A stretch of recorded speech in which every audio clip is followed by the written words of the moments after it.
Boa Olá, noite, tudo bem? boa noite. Tudo Como você jóia? tá? Chegamos. Deixa eu me ajeitar aqui. Pronto. Perfeito. Vocês conseguem ouvir Tá bem, bom gente? aqui? Por favor, falem pra gente. O som tá legal. Tudo bem, Patrícia. Olha, é muito bom estar com vocês aqui, tá? É um prazer. Eu tenho acompanhado já essa movimentação de vocês, esse trabalho de vocês. Eu já falei isso para você. Eu admiro muito esse empenho que vocês têm, né? Dessas atividades todas e se manter num nível muito bom. Para mim, vai ser uma tarefa muito complicada para manter o nível, né, de quem já esteve aqui com vocês e tudo mais. Mas é um prazer estar aqui com vocês, tá? Prazer é todo nosso. Em nome do Centro Acadêmico, eu já agradeço a participação do senhor. Vamos fazer assim, então. Inicialmente, eu vou me apresentar, falar um pouquinho para o pessoal quem eu sou. Logo em seguida, eu vou passar a palavra ao senhor, pode ser? Tudo bem, tranquilo. Meu nome é Patrícia Marinho, atualmente eu sou a presidente do Centro Acadêmico de Licenciatura em Letras, do Calintras, que inclusive é organizador desse projeto, Português para que te quero. Eu sou ex-aluna do professor Ederval, sou suspeita porque eu adoro ele, foi um professor excepcional para mim e muito importante não só para minha formação enquanto aluna, mas também enquanto futura professora. Então, fico com muito orgulho de ter o senhor como referência e eu estou rasgando seda mesmo. E é isso, eu faço o sexto período de letras. E agora eu vou passar a palavra ao professor Ederval para ele se apresentar um pouquinho para a gente. Eu queria acrescentar, professor, para que o senhor coloque dentro da sua fala qual a sua relação com o tema da live de hoje, né? E por que esse título? Ok. Bom, você já colocou nossa conversa sobre suspeita, né? Essa nossa proximidade aí. Mas é legal. Realmente a gente já trabalhou junto, né? E eu conheço você há algum tempo e, enfim, eu já disse no começo quanto eu admiro o trabalho de vocês. Bom, a minha formação é História, né? Eu já leciono em Palmas já há quase 20 anos, né? Em todas as áreas de ensino, já lecionei no ensino fundamental até o ensino superior, em várias instituições, né? Atualmente eu sou professor do Colégio Militar do Tocantins, são quase 10 anos lá, foi onde a gente, né, eu tive o prazer de ser professor da Patrícia. Aonde que o argumento ele é inserido, né, dentro desse tema que a gente escolheu para falar e a sua relação com a história. Eu acho assim, quando a gente entende o que é o argumento e qual é o seu papel no nosso cotidiano, né, nós que somos seres humanos, a gente vive de argumentações, né, a todo momento a gente está tentando convencer a nós mesmos e aos outros sobre determinadas ideias, enfim. A história, por ser também uma construção humana, não é? Ela faz parte desse processo. A história ela é cheia de argumentações, mesmo porque o papel do historiador é argumentar os fatos, né? É argumentar todo o processo histórico. Então, a gente não tem história se não tiver argumentação sobre isso, né? É uma das ferramentas da metodologia histórica, né? Argumentar, questionar os fatos, questionar os objetos e tudo mais. Então, é inerente tanto ao ser humano quanto inerente também à história, né? À historiografia e por aí vai. Professor, então, para iniciar o nosso papo, eu queria trazer, né, para os nossos telespectadores aqui, sobre a questão da competência 3, que tem tudo a ver com a argumentação, no qual vai ter lá no seu cerne selecionar, organizar, interpretar argumentos em defesa de um ponto de vista, ou seja, a tese do nosso estudante. E a gente vai construir a nossa conversa aqui hoje, para quem chegou agora, justamente mostrando a questão da argumentação. Como é que a gente pode construí-la de uma melhor forma? O que a gente tem que olhar com olhos de querer quando a gente fala de um texto argumentativo? E também, né, o aluno, para ele não chegar em determinado momento e ter aquele erro 404. Ficar doido. Sem fundamento. E eu queria perguntar Pois é. para o senhor, o que é argumentar?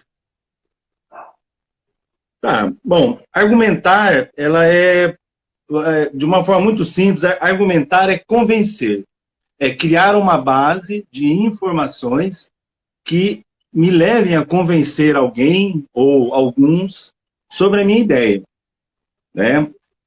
O argumento, ele tem vários aspectos, várias perspectivas. Por exemplo, um casal enamorado, né? Um casal de jovens, ou assim, um casal que está se amando, né? O simples fato de falar, porque eu te amo, já é um argumento fantástico e convence um, não é isso? Porque Então, eu a sou sua mãe argumentação... também. Exato, entendeu? Então, é tudo isso. Às vezes o pai, eu digo isso porque a gente, como pai, usa muito isso, eu falo para meus filhos fazer alguma coisa, aí eles questionam e falam, não, mas eu sou seu pai. Aí eles vão lá e vão fazer aquilo. Então, ou seja, a gente usa o argumento sob várias perspectivas. É lógico que por isso que a gente tem que entender e diferenciar esses argumentos. Quando a gente está numa redação, né? Quando a gente está falando, e não só na redação, eu acho que quando a gente está falando no direito, na filosofia, na própria história, esse argumento não basta. Porque eu gosto, ou porque eu quero, ou porque eu quis, não basta, né? Ele tem que ser composto de elementos mais consistentes que vão embasar a minha ideia. Então, ou seja, o argumento é você convencer alguém a partir de ideias, mas também não são ideias de qualquer forma, né? Elas devem ser encadeadas, devem ser organizadas no sentido de levar a pessoa ao conhecimento. Eu aqui na minha casa, eu uso muito isso com os meninos, porque às vezes eles falam assim, eu vou comer, eu vou comer isso aqui. Por quê? Porque eu quero. Eu digo, não é porque você quer, não. Aí eu falo, não, porque eu estou com fome. Pronto, já me convenceu, né? Esse é o argumento. Então a gente tem que pensar dessa forma. Tem um filme, Patrícia, que é muito legal, talvez vocês já conheçam, algum professor deve ter passado isso para vocês, porque eu utilizei já algumas vezes isso daí. Obrigado por Fumar. Não sei se você já ouviu falar desse filme. É um Ainda filme não, muito mas legal, mas é muito, veja mesmo, é muito legal, porque a história de um profissional da argumentação. Ele viaja aos Estados Unidos, convencendo as pessoas de que fumar é bom. Olha só, com toda a propaganda, né, enfim, de contra o tabaco e tudo, o papel dele é viajar o país, dando palestras, inclusive para crianças nas escolas, argumentando a favor do tabaco. É uma comédia, né? Assim, não é algo tão sério assim, mas é interessante para a gente entender isso daí. Lá ele vai se encontrar com pessoas que defendem o armamento, outra que defende a bebida alcoólica, sabe? É bem interessante, é legal ver esse filme, eu deixo ele como sugestão. Então, resumindo, é isso. Você vai argumentar para convencer através de uma citação, através de dados para comprovar, dados científicos ou tudo mais, não é? E através do raciocínio lógico. Né? Então, por exemplo, por que você convidou o professor Ederval para fazer essa live com vocês de redação história? Bom, o primeiro argumento, ele é um professor de história.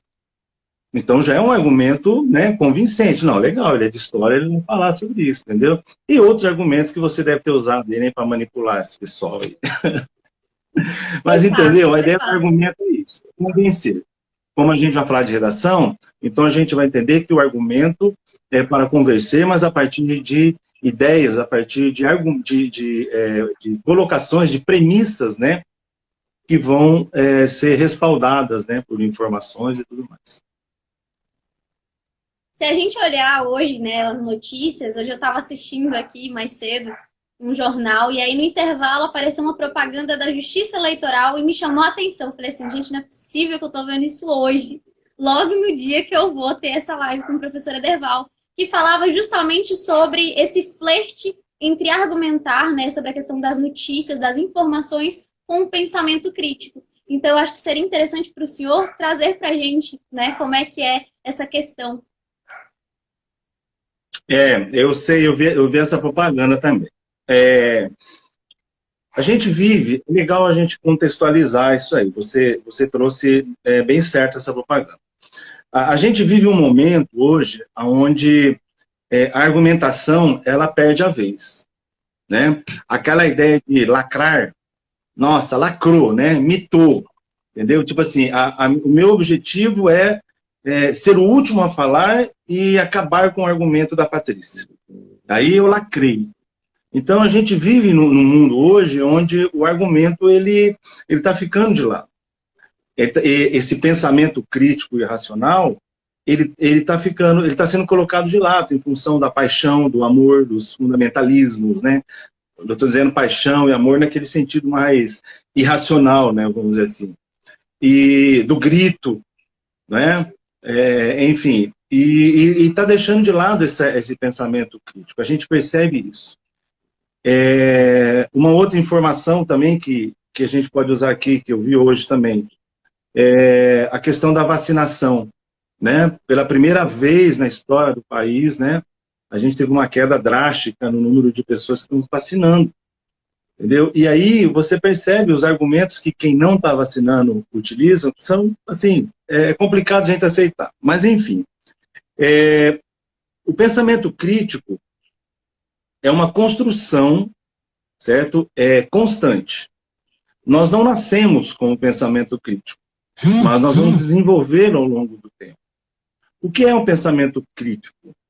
É quando eu olho para determinado assunto, né, para determinado tema, e eu vou desmontando esse tema, certo? Para entender melhor quem falou, quando falou, onde falou, né? Todos esses elementos que vão nos ajudando a entender aquilo lá. O contexto em que foi falado. Eu acho legal isso, porque esse é o trabalho do historiador, né? Ele vai pegar aquelas coisas e tem que analisar tudo isso. Eu não posso analisar à luz do que eu penso, mas eu tenho que analisar à luz do contexto em que aquela fala ou que aquele documento está colocado. Você viu essa propaganda, né? É uma estratégia do marketing, da publicidade e propaganda, utilizar testemunhos, vamos dizer assim. Então, por exemplo, não me lembro o nome dele agora, né? O cientista lá, me fugiu o nome dele, que faz essa propaganda. Olha, é um momento onde muita coisa está sendo contestada. E ele é chamado para dizer, olha, a gente tem atenção, é o pensamento crítico, né? É a construção disso daí. Então, olha, o contexto, por que ele foi chamado? Pelo contexto que a sociedade está passando hoje, que o país está passando hoje. Então, ele dá credibilidade àquilo. Ele sabe muito bem o que é um pensamento crítico, porque a base da ciência é o pensamento crítico. Tá? Então, ele é construído ao longo do tempo, ele é construído pelo nosso cotidiano, pela nossa vida, as leituras, o que a gente ouve, os valores que a gente tem, uma série de elementos que vão nos ajudar a constituir esse pensamento crítico. Mas o mais importante do pensamento crítico é entender que existe uma racionalidade. Eu não posso me contentar com respostas simples, como aquela que eu falei para você que os meus filhos dão. Ah, porque sim. Né? Ah, por que não? Eu tenho que fundamentar isso daí. Então, método, né? Teorias, tudo isso nos ajuda a desenvolver um pensamento crítico. Tá? Mas tem que ser constante. O pensamento crítico, ou a criticidade do ser humano, é uma prática constante e cotidiana. Porque senão a gente cai naquilo, né, que eu falei agora há pouco, né, na paixão, no fundamentalismo, né, e a gente vai olhar só por um lado. A gente tem que entender que a sociedade ela não é perfeita. Ela escamoteia muitas coisas. A gente vê algo que pensa que é real e não é. E aí é onde entra o papel do pensamento crítico. O papel da escola, da educação, é justamente desenvolver esse pensamento crítico. Professor, depois a gente vai falar mais aí alguma coisa. Sim. Quando eu cheguei na faculdade, eu fiquei chocada, porque eu me senti realmente analfabeta funcional. Quando eu peguei um texto, a professora entregou pra gente, e a gente reclamando do texto, ela falou assim, mas vocês não me perguntaram nada do texto. Vocês não me perguntaram quem era o autor, qual era a fonte, a data que isso aqui foi publicado, de onde eu tirei esse texto, vocês não perguntaram nada. Então, assim, a gente não teve criticidade com aquele texto. Então, hoje, a primeira coisa que eu pego quando eu olho para um texto, qual é a data disso aqui? Será que isso aqui é válido para hoje? Quem é o autor? Será que ele fez alguma manobra argumentativa para me desviar para um lado, para um outro lado do pensamento? Ou não? Então, é muito interessante as pessoas também começarem a verificar isso, né? Esse contexto de produção do texto. Não é só pegar uma notícia e utilizar ela como verdade para tudo, né? É importante essa questão. Então, eu queria saber do senhor qual é o objetivo do pensamento crítico para a gente, seja para a redação, para a nossa vida. O importante da nossa criticidade é mostrar o nosso inconformismo. Eu acho que isso é fundamental. Para a vida prática, né, para o nosso mundo, para o nosso contexto, o inconformismo é legal. Mas não é aquele inconformismo ruim que leva a uma melancolia e, enfim, pode trazer algumas patologias para a alma, né, e tudo mais. Não, é um inconformismo de eu querer buscar a razão para aquelas coisas que estão acontecendo na sociedade, que estão acontecendo nos grupos, com as pessoas e tudo mais. Isso é importante, né? O que está acontecendo no mundo. Esse inconformismo, ele vai gerar perguntas. E essas perguntas vão me levar a buscar respostas, né? Tem uma frase que é muito comum e que é verdadeira. O que move o ser humano não são as respostas, mas são as perguntas, né? Que são encadeadas e vai levando a gente para frente. Então, e isso é importante. O jovem que vai fazer a redação, né, o estudante que vai fazer a redação, ele tem que ter uma proatividade muito grande. O que é ser proativo? É ir atrás das informações, já nós vamos falar sobre informações, né? É ir atrás de conhecimentos que vão capacitá-lo a solucionar problemas, né? A solucionar e propor propostas de problemas, né? Porque a argumentação dentro da redação do Enem é isso, né?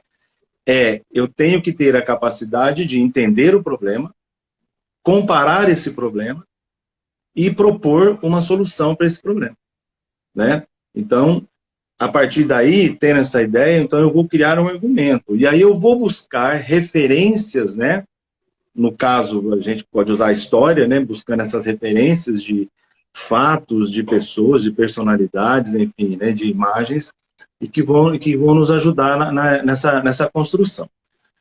E aí a gente vai para esse terceiro ponto, né? Que é a capacidade crítica, ela é constituída por conhecimento. E como eu construo esse conhecimento? Né? A gente precisa compreender esse processo também. Verdade. Professor, a professora Débora, que é a nossa coordenadora, inclusive, boa noite, professora, ela fez uma pergunta para a gente, jazinho a gente volta para o roteiro. Qual é o peso dos contra-argumentos na redação? Olha, o contra-argumento, ele vai possibilitar a você a dar uma maior consistência na sua argumentação. Ele vai trazer elementos que vão possibilitar você a organizar melhor as suas ideias e te dar uma estrutura melhor, né? Uma consistência melhor no argumento que você vai construir. Perfeito. Professor, o senhor teria para a gente alguma estratégia ou algumas estratégias para estimular o pensamento crítico? Tenho. Olha, a principal estratégia, né, para estimular o pensamento crítico é você ler. Ler e escrever. Né? Olha, veja bem, é difícil isso hoje, né?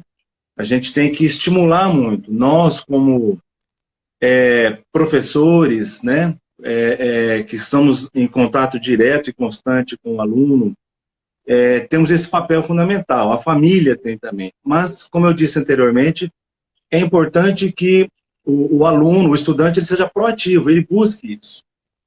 Né? Então, eu só vou construir a minha capacidade crítica se eu tiver informação. Então, eu vou ler. E quando a gente lê, eu não estou dizendo especificamente, eu preciso ler livros de história. Não, a leitura em si. A leitura vai te dar vocabulário, né? A leitura vai te ensinar gramática, né? Ela vai te dar todas as estratégias na hora de escrever um bom texto, porque a escrita é importante na argumentação também. Né?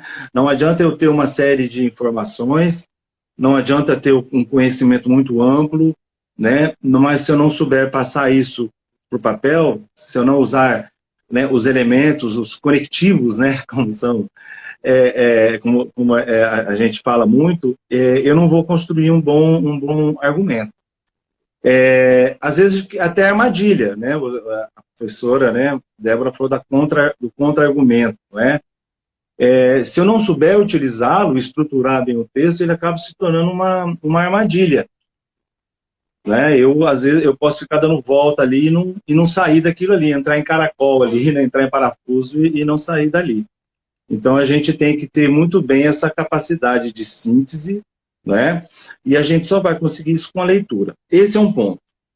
Mas, olha, não precisa só ser essa leitura de livros ou tudo mais. A leitura do mundo em si, né? A leitura da vida, dos fatos que acontecem. Eu tenho que ver um jornal, eu tenho que ouvir um noticioso no rádio, eu tenho que assistir um filme, eu tenho que ir ao teatro, certo? Eu preciso ter essa vivência do que está acontecendo. Tudo isso vai me trazer esse conteúdo.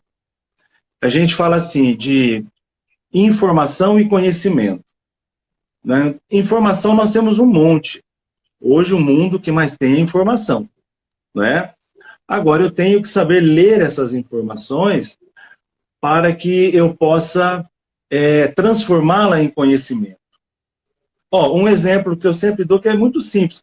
Às vezes você ouve falar que o dólar subiu ou o dólar abaixou, por exemplo. O dólar, né, passou a barreira dos R$ 5 e tal. Ou a gasolina subiu, o litro da gasolina vai ter um aumento. Tá, beleza, é uma informação que eu tenho. Mas como eu vou absorver essa informação para torná-la um conhecimento? Bom, o que o aumento do dólar ou o aumento da gasolina impacta na minha vida? Entendeu? Na vida dele como um estudante, por exemplo. É o transporte, é a alimentação, né? O preço da passagem de ônibus, o carro, enfim, é uma infinidade de coisas. Então, aquela simples informação, ela tem um efeito muito grande na minha percepção de mundo. Então, isso é importante. Então, não apenas essa leitura, né, de livros, de literatura, mas a leitura do mundo, a leitura do que acontece à sua volta. E isso é muito difícil. É aí que o pensamento crítico, ele é, vamos dizer assim, ele é combatido muito forte, porque a internet, né, as redes sociais, elas divulgam coisas muito rápidas, né, e às vezes a gente não tem essa percepção, a gente não consegue entender o que é fato, o que é fake, né, o que a gente pode acreditar ou não. Professor, a professora Débora colocou aqui um posicionamento, né, da gente se apropriar da informação. Eu lembrei aqui que ontem eu estava dando uma aula para uma colega minha e ela é apaixonada por vis-a-vis. E aí, eu olhando na redação e a proposta da redação, quando eu coloquei lá, quando eu vi que era aquela proposta, eu falei assim, ela vai usar a série que ela mais gosta. E aí eu vi que ela não usou. E eu fiquei assim, mas gente, como é que ela não usou a série que ela mais gosta nessa proposta? E aí eu fiquei assim, será que ela não percebeu? E eu fui conversar com ela, fiz a sugestão, e ela falou, meu Deus, eu podia usar a minha série favorita aqui dentro desse texto. E é de começar a treinar o nosso olhar, a tornar o nosso olhar reflexivo para tudo. Eu aprendo o tempo todo, a gente tem um costume, talvez até automático e muito negativo, no sentido de acreditar que a gente só estuda quando a gente está com um livro na mão, quando a gente está dentro de uma sala, ali num ambiente de 4 paredes. E não é.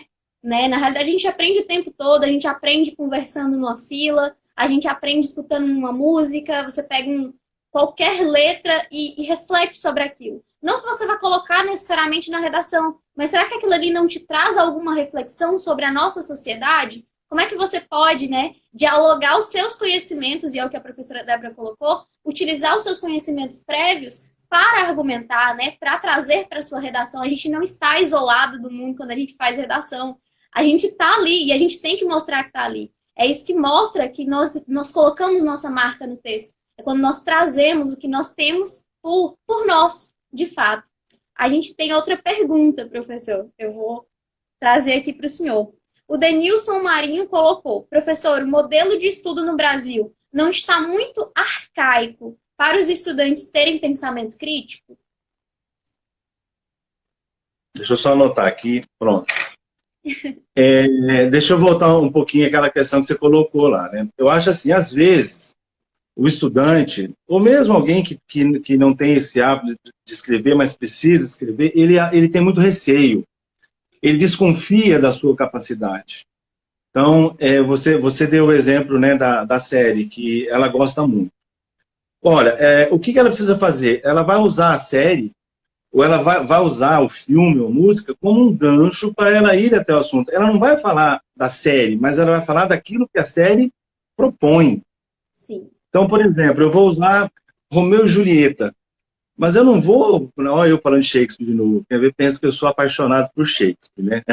Mas enfim, eu não vou usar o Romeu e Julieta para falar deles, mas eu vou usar o Romeu e Julieta sobre a questão do ser humano, né? Da paixão exacerbada, do irracional, dos conflitos que, né, o ser humano tem, enfim, tudo mais. Então, assim, eu vou usar aqueles elementos para atrair e daí eu vou interpretar como que aquela série está ligada a esse tema, né? Então, é o que ela faz, de se apropriar desse conhecimento e a partir disso. O argumento é isso, é você começar a construir a partir desses elementos. Eu acho que isso é muito interessante mesmo. E às vezes as pessoas têm receio, né? As pessoas têm muito receio de usar, falar, eu vou usar uma série aqui, né, da televisão, né, essas coisas todas. Não, mas pode, agora você tem que ter aquele cuidado de saber que a série é só para, opa, olha, tá falando disso aqui. Vamos ver o que ela aprendeu de ser a verdade mesmo. Entendeu? Então é legal isso. Bom, a questão da sala de aula, né, do nosso modelo de ensino, é isso, né, que ele colocou.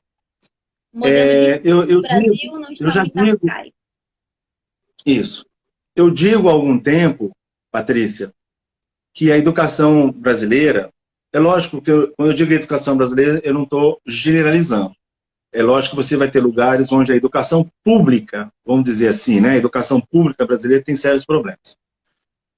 Nós estamos dando aula para estudantes no século XXI, que vivem o século XXI, que nasceram no século XXI, que estão ligados com todas as tecnologias do século XXI, mas eles estão dentro de uma sala de aula, dentro de uma escola do século XX, ou da metade do século XX. São poucas as escolas públicas que estão no mesmo patamar de tecnologia que o jovem tem. Certo? E quando eu digo jovem, alguns vão dizer, mas tem uns que não têm ou não. Mas mesmo aquele que tem o seu celular ali e que tem uma cota mensal de internet, ele está ligado em muita coisa. Você sabe disso. Você conviveu na sala de aula e convive até hoje com todas essas possibilidades. E a sala de aula, ela é uma sala de aula do século passado. O aluno entra, né, o estudante entra, senta na carteira, aquelas filas mal pintada, um quadro ruim, e o professor também ele está desestimulado por isso. Né? Então, assim, se a gente for analisar, é uma série disso aí. E realmente ele é complicado, né? A colocação que o... Como é o nome dele? Desculpa. O sobrenome dele é Marinho, deixa eu pegar aqui para o senhor. Denilson. Isso, a colocação com o Denilson é muito pertinente. É muito pertinente mesmo, porque é aquilo que eu falei ali atrás, é o estímulo, né? Como que eu vou estimular?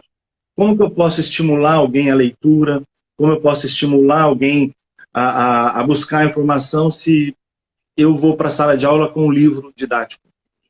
Eu não tenho uma tecnologia, né? Eu não tenho lá um data show, é um data show para 50 professores, eu não tenho uma sala ambiente que possa fazer isso. Então é complicado. Olha, eu não tô aqui querendo dizer que toda a responsabilidade está nisso daí. É lógico que às vezes também o professor ele falta esse estímulo também, né? Ele não colabora muito. Mas a gente tem que entender isso, a gente tem que ter um conjunto de estruturas físicas, psicológicas, né? Tecnológicas que possibilitem a essa busca de conteúdo, essa busca de informação, essa troca de informação e tudo mais. Quando a gente trabalhou com PIBID, professor, eu achei muito interessante que eu peguei como gancho algumas aulas que eu tive, inclusive com o senhor, né, das suas explicações sobre alguns filósofos e sociólogos. O senhor trouxe um dia para uma aula da gente, e aí eu queria, porque eu queria trazer aquilo para eles estudarem redação. E aí eu lembro que eu perguntei para eles um dia, o que vocês acham de estudar filósofos, sociólogos? Ai, muito chato. E eu fiquei assim, gente, como é que pode? E aí eu fiquei muito preocupada com isso. Fiquei realmente uma noite inteira mal dormida. E eu pensei, tá, vou perguntar para eles o que eles gostam. Descobri que eles gostavam, aquela turma em específico, gostava muito de rap. E eu trouxe o rap para eles e comecei a fazer análise daquele texto, né, daquela obra musical, a partir de alguns filósofos e sociólogos. E eles ficaram, professora, agora eu sou muito filósofo. E eu fiquei assim, menina, eu não sou nem professora, você se controla. Mas eu achei muito bonito, eles gostando, porque parecia que era real a eles. Não parecia que era alguém que foi em um século passado que disse algo que ficou para lá. E é importante que eles saibam. Então, talvez dar uma alterada em como a gente traz para a sala de aula é importante também, né, para cativar esse estudante. Verdade. Essas táticas, essas estratégias são fundamentais. Você falou algo aí que é fundamental e importante para o professor, né, para aquele que vai estar próximo do estudante. É trazer o assunto, trazer o tema próximo, né? E a história, ela paga um preço, né? Justamente porque a história é coisas do passado, né? E aí há um distanciamento, né? Então a gente tem que ter esse ligar as coisas, fazer essa ponte entre o passado e o presente, né? Isso é fundamental para o conhecimento. A história, a geografia, a matemática, né, a física, enfim, todo o currículo ali. Se eu não conseguir fazer isso, se eu não falar a língua, você conseguiu porque você falou a língua do jovem, né? O rap, a música, não é? Então, se eu não tiver essa capacidade de traduzir aquilo para o idioma que ele fala, eu vou ter uma dificuldade muito grande de ele compreender isso daí. Quando o senhor estava falando do pensamento crítico, eu lembrei de que o estudante, quando ele pega a proposta de redação, ele tem que começar a questionar ali o que está sendo pedido, o que a coletânea está trazendo para mim, que rumo ela quer que eu siga, porque ela traz também, né? Que ideias eu posso trazer para agregar? E aí eu queria saber, porque nesse momento a gente começa a esboçar ali um planejamento do texto. Então, a gente faz um gerenciamento de informações. E eu queria saber do senhor o que de fato é uma informação e o que é conhecimento, e também o que gira em torno disso tudo, no sentido do conhecimento histórico. Tá. Bom, a informação e o conhecimento, quando a gente fala em gerenciar a informação, né, é justamente isso. Aquilo que a gente falou anteriormente. Você tem um N fontes de informação na sua vida, no seu cotidiano, né? Então, a gente tem que lidar com essas informações a todo momento. Então, eu preciso fazer um gerenciamento dela, organizá-la de forma a colocar no seu lugar e eu saber onde ela está. É como se eu fosse o nosso HD aqui, né? Eu vou criar arquivos e pastinhas e tudo mais. Enfim. A redação, a proposta de redação que vem no Enem, ela é interessante, porque ela vem com vários textos, ela vai dando ela vai acendendo uma luz na cabeça, né, do aluno, do estudante ali. Isso é legal. É nesse momento que ele começa a resgatar os seus arquivos, né, a resgatar as suas informações. É no momento que ele está construindo o seu projeto, né, da narrativa que ele vai fazer, que ele começa a buscar lá na sua cabecinha, no seu HD, o conhecimento que ele tem sobre aquele tema. Certo? Às vezes, aí eu vou voltar naquilo que você falou, às vezes o aluno tem o conhecimento, mas ele não sabe. Você falou da sua colega que gostava da série, né? Ela conhece a série, ela gosta, mas ela não consegue ligar aquela série ao mundo, ao contexto social, econômico, seja lá qual for a série que ela vive. Então é importante ter essa capacidade. Então quando você recebe o caderno, você abre lá e você tem, né, os textos que vão de apoio, que vão encaminhar você para construir a sua redação, você já vai estar planejando. É hora de você botar o rascunho do lado, escrevendo e resgatando na sua cabeça o conhecimento que você tem sobre aquilo, né? Você vai encadeando essas ideias. Isso é fundamental, certo? Você vai organizar as suas ideias. Às vezes, o aluno, né, ele, naquela ânsia de escrever, ele não tem aquela calma, né? A redação é complicado, a gente entende, por mais que você, né, conheça e tudo, você nunca sabe. Será que o cara que vai ler a minha redação vai entender? Será que quem vai corrigir vai entender, né? Você fica numa ansiedade, numa preocupação muito grande. E isso ajuda você a deixar escapar muitos elementos. Então, eu vou cair no senso comum, mas você tem que ter calma, você tem que ter tranquilidade. Por quê? O aluno que está fazendo o Enem, ele sabe disso, ele tem um conhecimento. Às vezes o mínimo que tem possibilita ele a escrever. Por exemplo, saúde pública, né? Olha só, quem que não sabe que está acontecendo uma pandemia no Brasil? Né?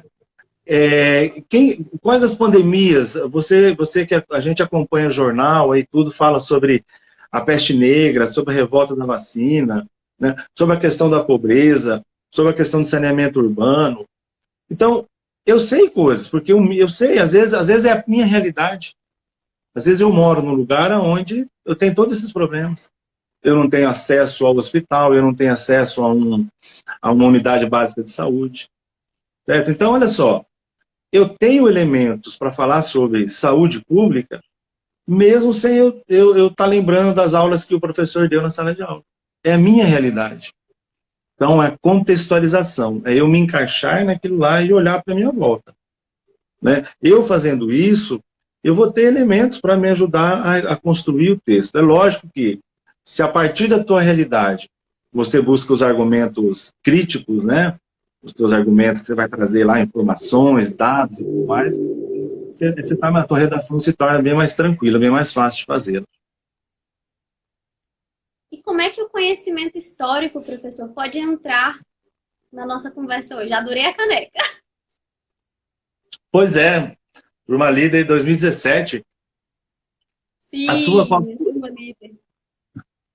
Foi a sua? Foi. Eu sei, por isso que eu estou com ela aqui. Eu vou acreditar nisso, vou acreditar. Não, é verdade, é verdade. Olha só, Patrícia. O conhecimento histórico, ele se transforma muito ao longo do tempo. Né? A gente tinha uma história positivista, né? Que só falava de fatos, de datas e de nomes, né?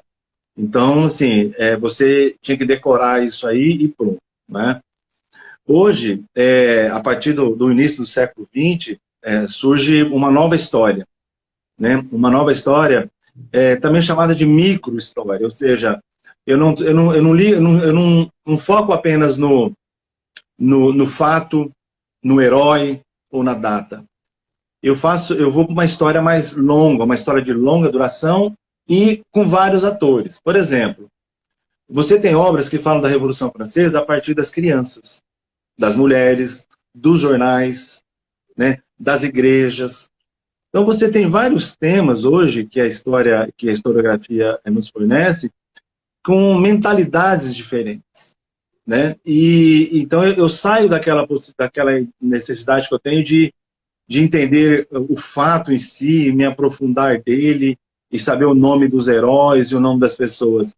Eu posso contar história a partir da minha história de vida, certo? A partir daquilo que eu vivi. Então, a minha vida, ela é conhecimento histórico. Mas, é lógico, aquela palavrinha, eu preciso contextualizar. Eu preciso contextualizar. Certo? Eu preciso entender que, por exemplo, eu estudei, eu lembro que quando eu estudava, eu tirava uma foto, naquela foto tinha o globo de um lado, a bandeira do Brasil do outro, e meu nome assim, e atrás uma série de livros, igual está aqui assim, ó. Toda escola pública tinha essa foto. Entendeu? Isso aconteceu durante a ditadura militar, durante o regime militar, né? Esse modelo de escola e como tinha que ser, e todo mundo tem de lembrança hoje. Eu tinha uma disciplina chamada Moral e Cívica, já não tem mais. Então, assim, é a minha história, mas que ela não está desassociada da história do Brasil e da história do mundo. É isso que a nova história fez. Ela busca a história de sujeitos e de pessoas. Então, isso ajuda muito. Então, o conhecimento histórico, ele é fundamental nesse processo de construção do senso crítico, né? Da construção da interpretação da sociedade, da interpretação dos fatos, né? A história é fundamental. Eu não consigo dissociá-la das relações humanas e do momento que a gente vive e tudo mais. Mas ela tem um limite, né? Porque ela é história. Eu não consigo fazer a história do futuro, né? A minha história, ela vai até anteontem, até ontem, né? O que é presente já não é mais história. Então, assim, o conhecimento histórico ele é fundamental para você construir o seu argumento. Então, não existe, e aí eu corro até o risco de ser questionado tudo, mas não existe um tema de redação, mesmo dos que já foram e dos que possam vir para frente, que a história não vai te dar argumento para falar, para debatê-lo, né, para ilustrar, seja positivo ou negativo. Enfim, a história ela vai te dar isso aí. Certo? É fundamental e isso é óbvio. Realmente. Inclusive, a gente pode citar a redação sobre lei seca, né? Que um aluno colocou a questão da crise de 29 para trazer esse diálogo com a história, claro, dos Estados Unidos, mas ele soube construir muito bem. Também a questão do último Enem que a gente fez sobre a democratização do acesso ao cinema. O aluno trouxe para a gente sobre os regimes totalitários, como eles utilizavam a mídia para vetar, né, a sociedade de ter outros pensamentos. E é uma forma de trazer muito bem construída, é claro, a pessoa tem que gostar de história, né, para também poder colocar dentro da redação, e não só gostar, né, querer. Eu acho que talvez seja a palavra mais forte aqui. Não só gostar, mas talvez querer. E aí, professor... Opa, desculpa. Você quer falar? Não, é só complementar, né, a partir do que você falou. É bem legal essa porta que você abriu aí. O conhecimento histórico, e eu acredito que você já deve ter ouvido eu falar em sala de aula, ele não é único. O conhecimento histórico, ele não é fechado, ele não é absoluto, né? Então, ele é construído de perspectivas, certo? Então, eu tenho que ter muito cuidado de trazer uma informação para minha redação, uma informação histórica, certo? De utilizá-la, porque todo evento histórico, todo momento histórico, ele teve críticas, de um lado e de outro, né? Então, a gente tem que saber muito bem utilizar. Então, colocar de uma forma que não vai tornar aquela informação como se fosse absoluta. É lógico que algumas coisas, né, podem ser vistas dessa forma. Mas a gente tem que ter esse cuidado, né? O conhecimento histórico ele não é absoluto. Mas ele é aquelas informações, aqueles fatos que são colocados e aquela análise é feita a partir de análise de documentos e que permitem, né, essa observação. Então, assim, ele tem uns poréns, né, mas pode ser usado tranquilamente. A professora Érica, que o senhor conhece, né, ela já trabalhou com o PIBID, inclusive com a equipe lá no Militar, ela colocou aqui pra gente, os fatos históricos sempre estão presentes como argumentos de autoridade. Na produção textual, eles reforçam a argumentação, de fato. Exatamente. Né? Um aí, abraço, Érica. Opa, pode falar. Não, pode falar. Como a gente estava falando sobre essa questão de entrar de fato, de trazer o argumento para si, né, se apoderar dele como seu, eu queria entender um pouco mais sobre o papel da pesquisa nessa questão de construção do argumento. Olha, a pesquisa, o conhecimento histórico, né, vamos falar, me permita falar especificamente da história, né, vamos entrar no tema, que é a história como argumentação. O conhecimento histórico, ele é fruto de pesquisa histórica, né, ele é resultado disso daí. O argumento, o aluno, o estudante que está se preparando para o Enem e que precisa fazer a redação e estudar para a redação, ele vai ter que ter essa pesquisa histórica, ele vai ter que buscar esse conteúdo histórico, seja do Brasil, ou seja, né, do mundo, a história geral, a história do Brasil e tudo mais. Bom, o que ele pode fazer? Né? Primeira coisa, a gente sabe que a redação do Enem, ela trabalha com coisas atuais, né? Coisas do cotidiano, né? E que está no jornal e que está tudo ali. Então, o aluno ele vai ter que criar assim, um ritual, ele vai ter que criar estratégias de estudo para que ele possa, né, observar o que está acontecendo na atualidade e fazer essa relação com a história. Por exemplo, eu citei agora há pouco a questão da saúde pública, né? Se ele acha que na redação vai ter alguma coisa sobre saúde pública, sem dúvida alguma, não é? Então vamos estudar, vamos para a história. O que a história vai me trazer sobre isso, né? A Revolução Industrial, as cidades industriais de Londres, né? As doenças que vão... Porque é lá que surge o sanitarismo, né? Essa questão aí da salubridade, da insalubridade e tudo mais. A revolta da vacina. Enfim, uma infinidade. A questão da vacinação, né? Quando que começou a vacinar? Enfim... o Ministério da Saúde, quando foi criado o Ministério da Saúde no Brasil, quem criou. É legal isso, porque você vai estar entendendo esse contexto. Se você acha que vai cair algo sobre saúde pública. Se você acha que vai cair algo sobre meio ambiente, vamos fazer essa busca, vamos entender, vamos pesquisar na história, né? Esses argumentos que possam me auxiliar nessa questão do meio ambiente, do desmatamento. Eu posso falar lá da colonização, o desmatamento, a derrubada da Mata Atlântica para plantar cana-de-açúcar, depois para plantar café, né? Enfim, eu tenho que me preparar a partir disso daí. É uma loteria? Digamos assim, você vai ter que ter essa sorte, mas você vai ter que arriscar, mas você vai ter que buscar essas informações, né? Criar, através dessa pesquisa, né? Essa informação para te municiar. É onde você vai gerenciar essa informação. Eu queria trazer aqui para o pessoal, principalmente se tiver alguém que está no primeiro ano do ensino médio assistindo essa live, comecem a olhar para as aulas de história com uns olhos de muita atenção. Reflitam sobre aquilo que pode ajudar.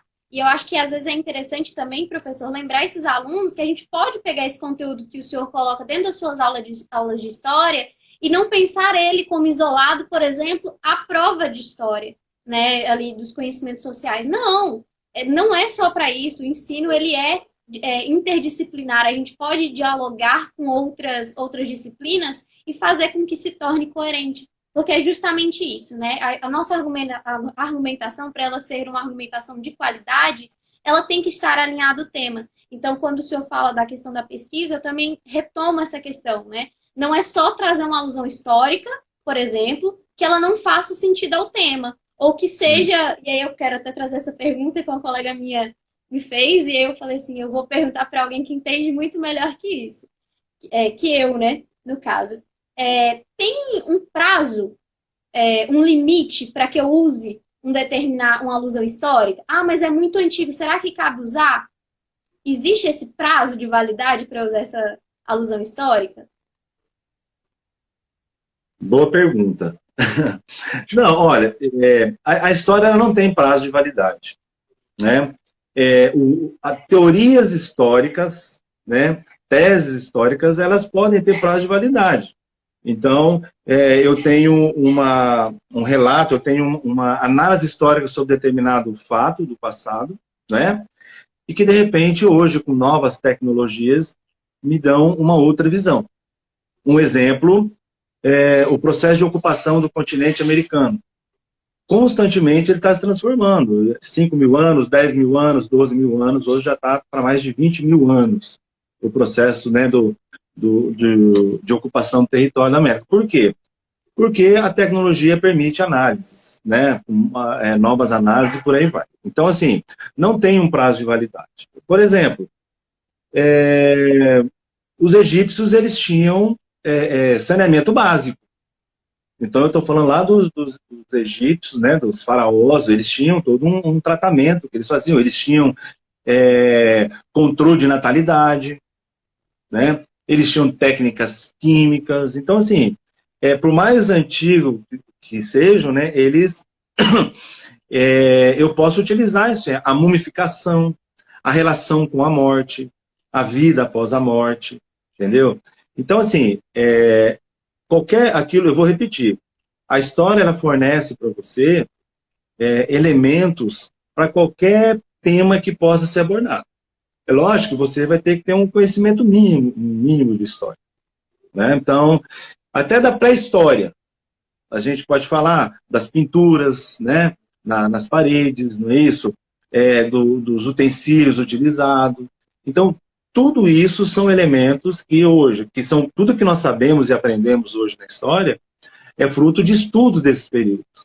Então, são argumentações totalmente válidas, né? Então, a arqueologia, ela permite, né, esse trabalho, a paleontologia, enfim, vários ramos, né, do conhecimento histórico estão aí para nos ajudar. Então, sem medo, tá? A história não tem prazo de validade. Você pode mandar ver aí, e lógico, né? Argumentando bem sobre isso. A Débora colocou ali legal, ó, o conceito de descobrimento do Brasil. Ele mudou, né? Já não é mais descobrimento, não é? Mas eu aprendi que era o descobrimento do Brasil. Hoje a gente já sabe e trabalha na sala de aula que essa ideia do descobrimento não existe. Então, é um exemplo de que foi mudado o conceito, né? Ela vai mudando, mas não deixa de ter a validade dela. Perfeito. Eu vou trazer aqui uma sugestão para o pessoal. Fiquei pensando muito sobre essa live. E aí eu vou trazer uma sugestão de livro para vocês, que é o livro ilustrado dos maus argumentos. E aí o senhor falando sobre essa questão de autoridade, né, de trazer uma argumentação boa, para trazer esse sentido de se apropriar, eu queria colocar aqui, que eu já vi muito isso em redação, por exemplo, cientistas comprovaram tal fato. Tá, mas que cientistas? Cientistas americanos, mas que cientistas americanos? Qual a fonte, né? Que era o que o senhor estava falando conosco anteriormente. De onde vem essa informação? De onde procede? Qual o local de fala dela? Será que realmente é pertinente eu trazer ao meu texto isso? Será que vai contribuir mesmo? E agora... Eu acho legal isso daí. Veja bem, o que dá garantia ao conhecimento científico, e ele tem esse nome, né, conhecimento científico, são três coisas fundamentais, né? A metodologia, o objeto, né, que você vai utilizar e as teorias que você vai utilizar para estudá-lo, né? Vamos dizer assim, esse teu objeto aí.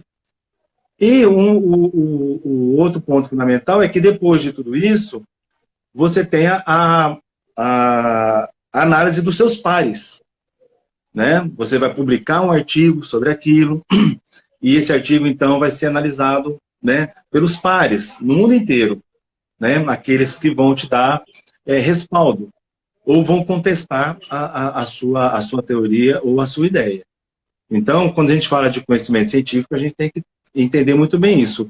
Conhecimento científico não é senso comum, né? Ele é científico porque ele tem características, né, que vão determinar isso daí.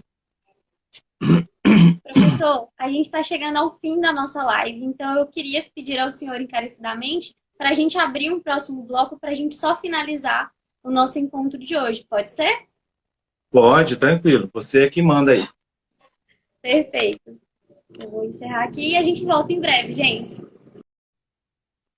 Oi, professor. Boa noite. Beleza. Segundo bloco. Agora sem interrupções.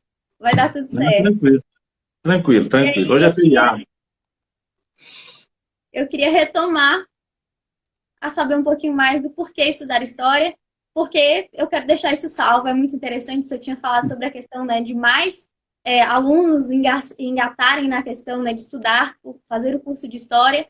Eu confesso ao senhor que eu fiquei muito tentada, mas não tinha Palmas. Mas fiquei tentada, inclusive metade da minha turma ficou tentada a fazer história, mas não tinha Palmas. Inclusive, eu acho que se surgir um curso de história, tá feito, viu? Não vai ter falta de concorrente, não.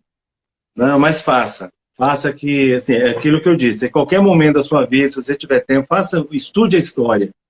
Mesmo que você não faça um curso, né, que você não vá buscar um diploma, mas leia a história, conheça a história, né, a criticidade que ela vai te dar é muito ampla e é muito legal você conhecer também. Aquilo que eu falei, o mundo que nós vivemos hoje, o mundo que nós somos hoje, ele é fruto de um processo histórico. Então, se eu conheço a minha vida desde quando eu nasci, para entender o que eu sou hoje, por que eu não devo conhecer a história do mundo, né? A história da humanidade?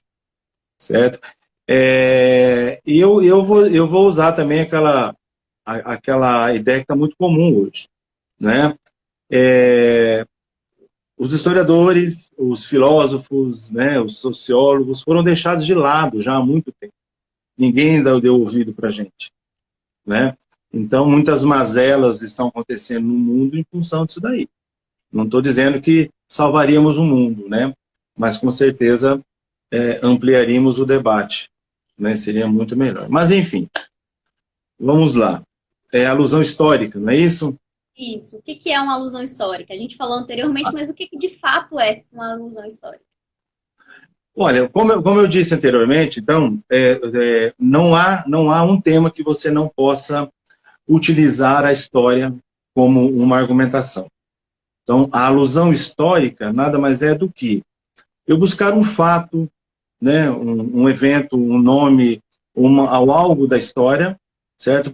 Para argumentar a favor ou contra determinada ideia, para inserir um texto, inserir uma ideia, né, contextualizar aquilo lá, enfim, propor soluções, propor debate. Então, a alusão histórica, ela pode ser utilizada para tudo, né?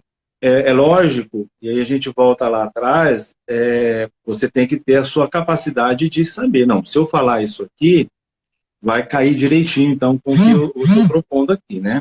Você tem que gerenciar essas informações para poder encaixar. Mas a alusão histórica é isso. Às vezes eu faço isso sem perceber, né? Em conversas e tudo mais, em bate-papo, informalmente, né? E tudo mais, a gente acaba fazendo isso. Mas, de uma forma formal, o que é exigido dentro da redação é isso. Por quê? Olha, o que a redação cobra do aluno? Cobra todo o arcabouço intelectual dele. Cobra a capacidade do aluno de fazer essas pontes, né? Esse repertório sociocultural dele.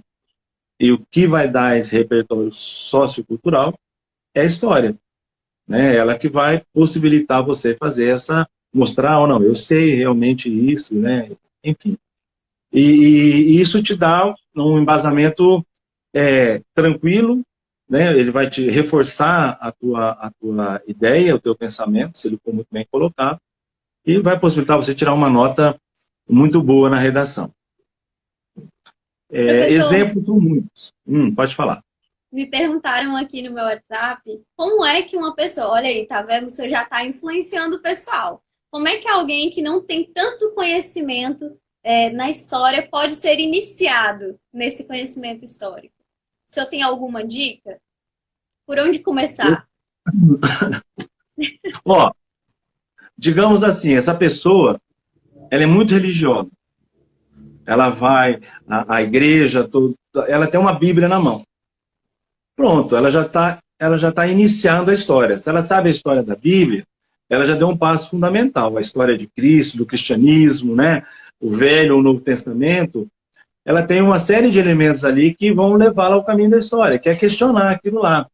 Olha, não questionar as questões de fé, de espiritualidade, mas as cidades, as regiões, né?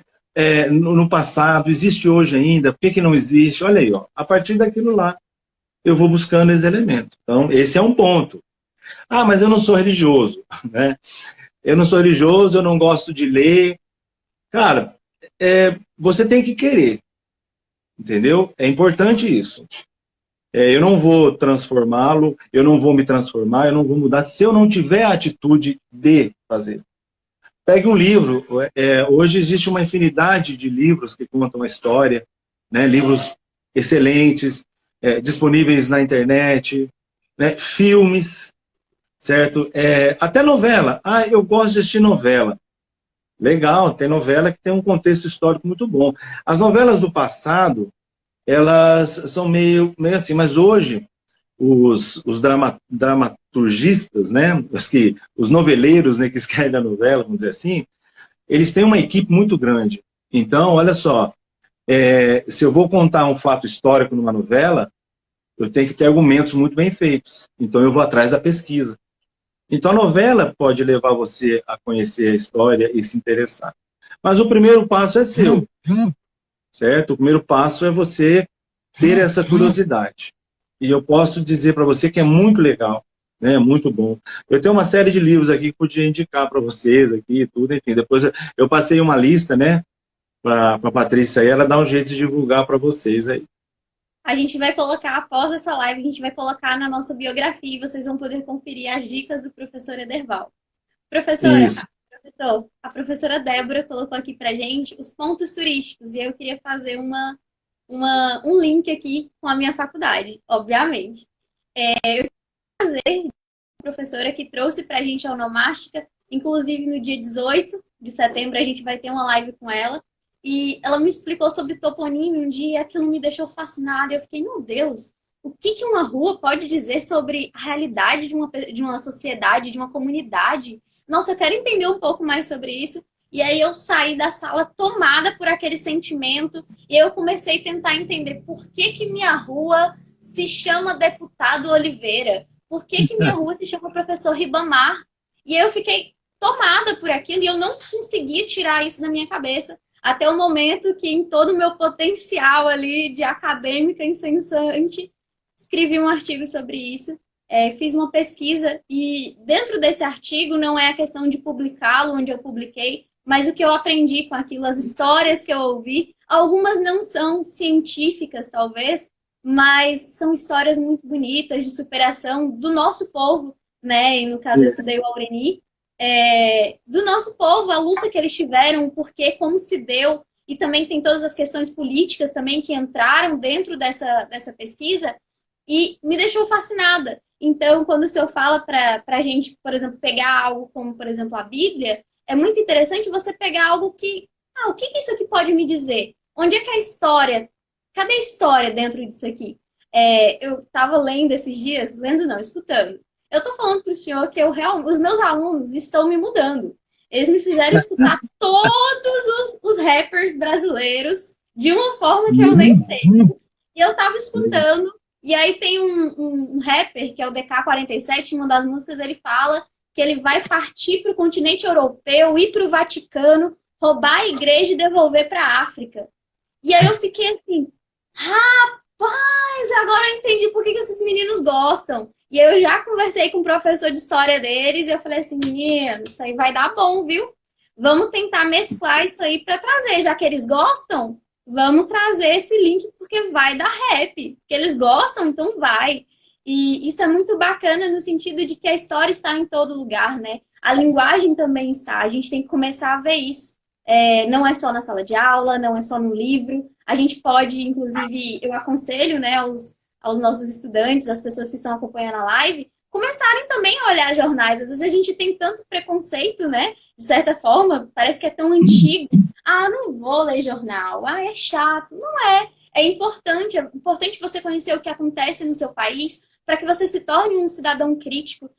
A professora Débora, que é a nossa coordenadora, ela foi nossa professora e ela trouxe para a gente, em determinada disciplina, a questão do analfabetismo funcional, como a gente deixou de ser uma sociedade predominante analfabeta para ter uma grande quantidade de analfabetos funcionais. Então, o que a gente pode fazer enquanto cidadão, não só para fazer uma redação do Enem, não é aí só, não é onde para nossa questão, né? Mas o que a gente pode fazer para nos tornarmos pessoas melhores para a nossa sociedade, consequentemente mudarmos a nossa sociedade. Talvez seja um pouco utópico, mas eu acho que é importante ter essa vontade dentro de si, essa luzinha, essa chama, né?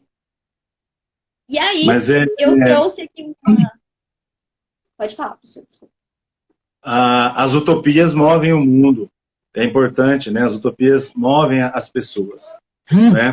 Isso aí a história mostra muito bem isso aí. A partir do momento que você acredita que você possa alcançar algo melhor, não só para você, mas para onde você vive e tudo mais, é importante. Então, o Paulo Freire ele dizia, né, que o indivíduo, quanto mais ele se torna autônomo, mais ele compreende a realidade dele, mais ele muda essa realidade. Entendeu? Então, a ideia de utopia, às vezes o nome assusta muito, não é? Mas ele é o que nos move. A gente está vivendo em busca de uma utopia, né? De transformar e tudo mais. Então, utopia não tem problema nenhum, não. Sim. Pode falar. Anteriormente, a gente tinha falado sobre as questões sanitárias. E aí eu não podia esquecer um dos meus livros favoritos, e quem não goste, tá errado, tô brincando, que é Capitães da Areia. Inclusive, em uma das aulas que eu tive com o senhor colocou pra gente como um repertório.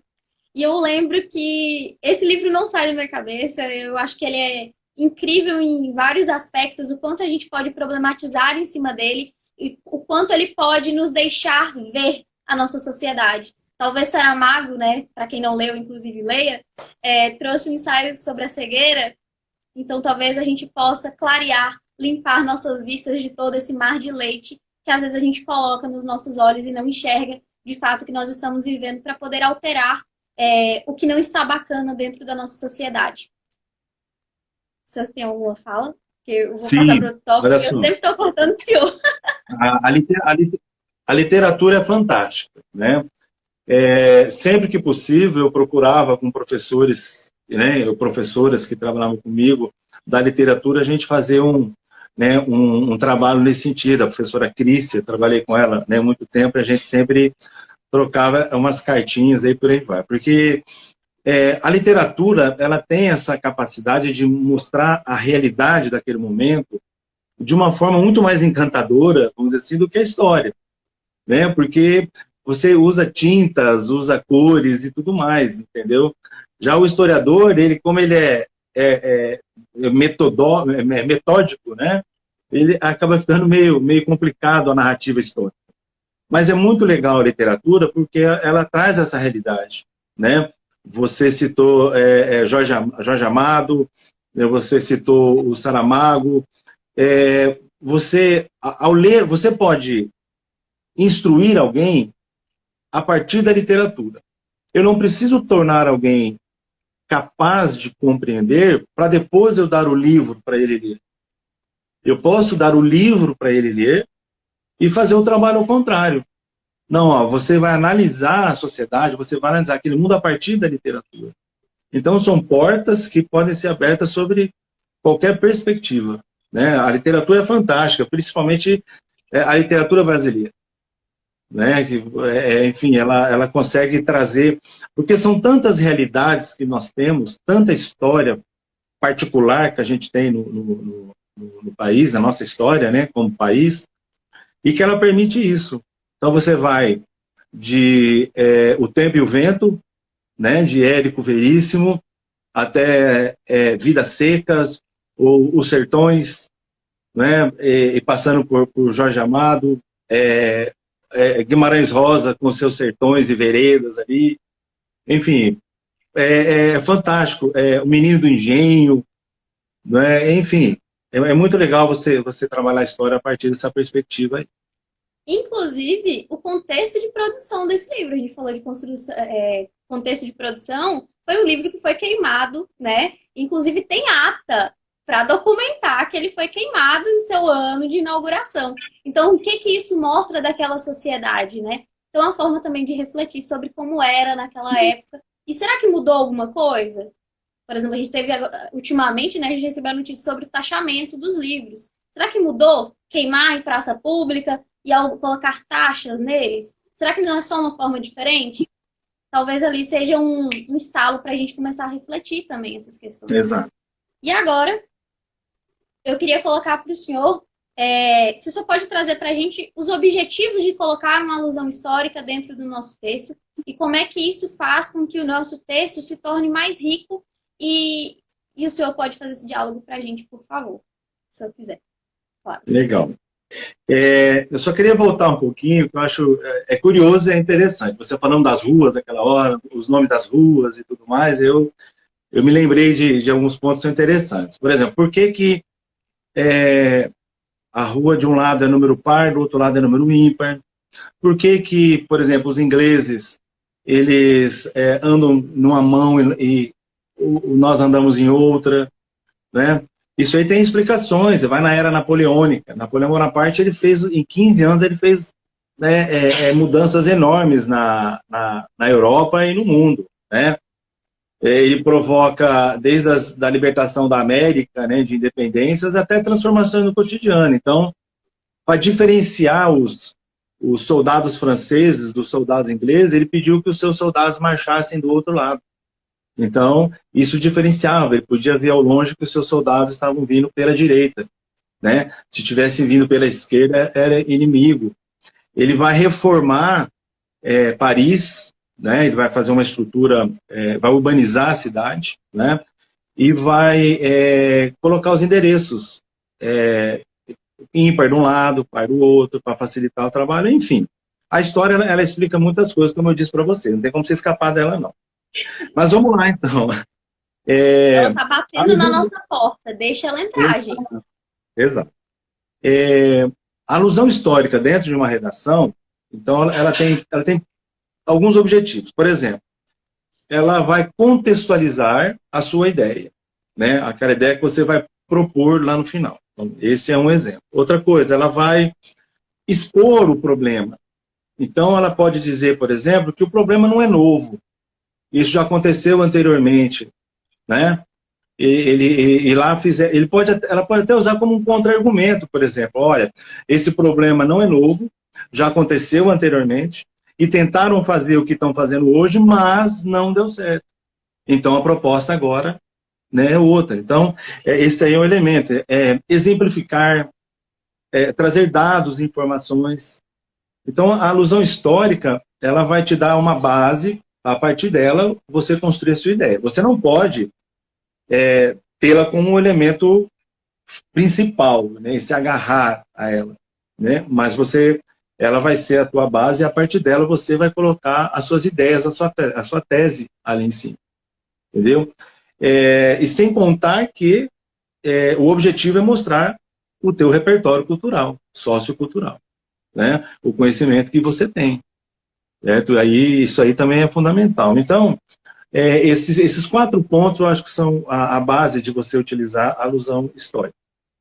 E assim, se você for buscar todas as possibilidades de argumentos que existem, por exemplo, uma citação filosófica, uma citação, né, de um político ou alguma coisa assim, eu acho que a alusão histórica é a mais fácil.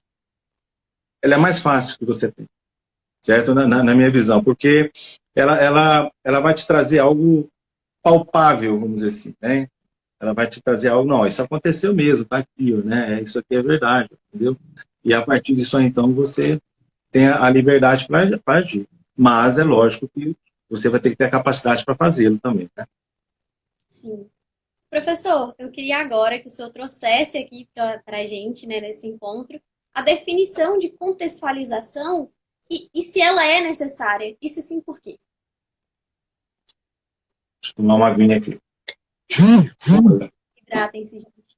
O contextualizar é muito importante. A palavra de contextualizar é você trazer para aquele assunto que está sendo debatido. Então, quando eu vou contextualizar, eu estou justificando o porquê que eu estou usando aquela informação. O porquê que eu estou usando, né, aquela alusão histórica. E, tem mais, o contextualizar me possibilita me localizar na história. Por exemplo, ele pode servir para dizer assim, olha, nós tivemos a revolta da vacina. Porém, aconteceu lá naquela época, né, que ninguém tinha conhecimento, ninguém tinha informação, foi feito de uma forma bruta, né, pelo Estado, e que levou àquele problema. Bom, e que na verdade não era só a questão da vacina, tinha outros problemas. Hoje, ficando dentro desse tema da vacina, a gente falou agora há pouco, as pessoas não estão se vacinando.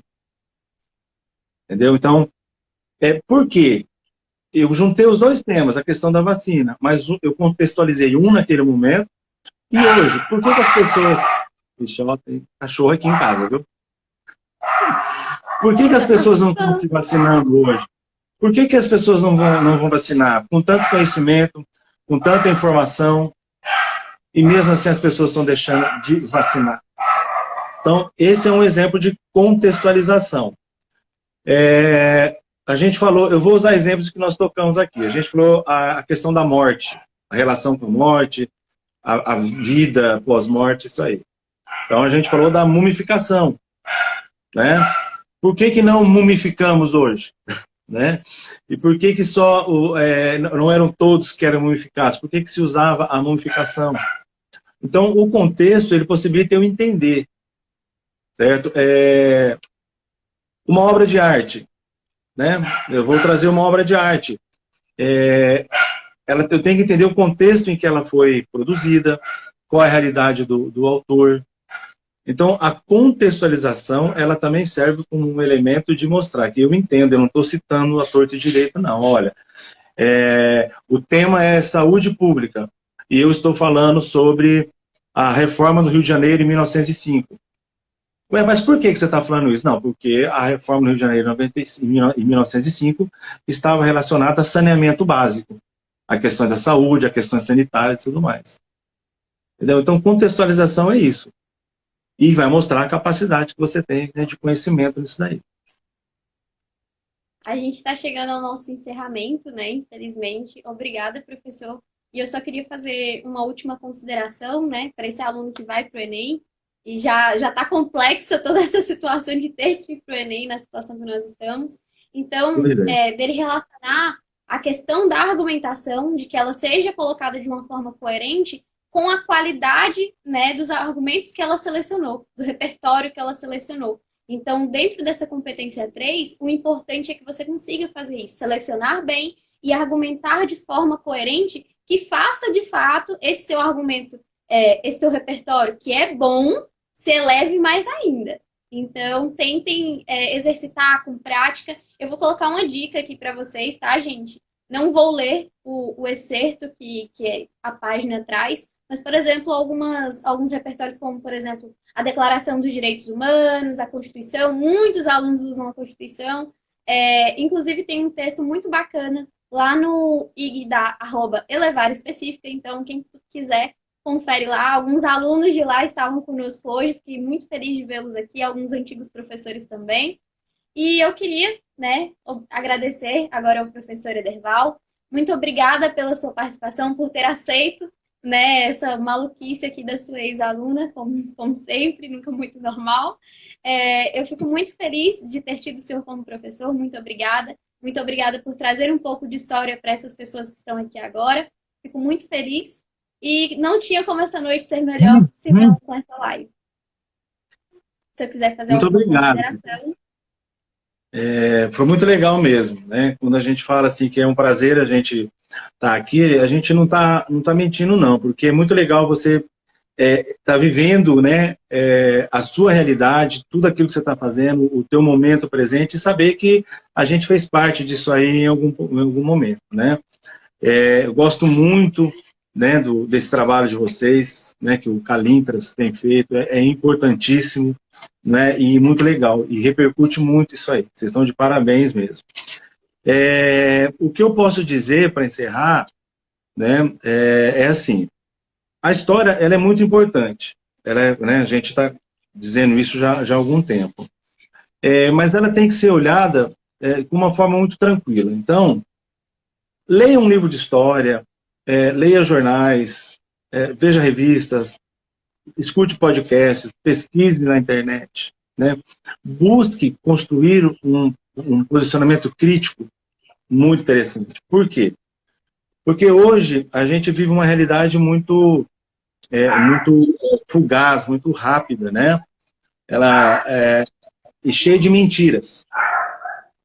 Quando eu trouxe os sonhos de uma noite de verão, né?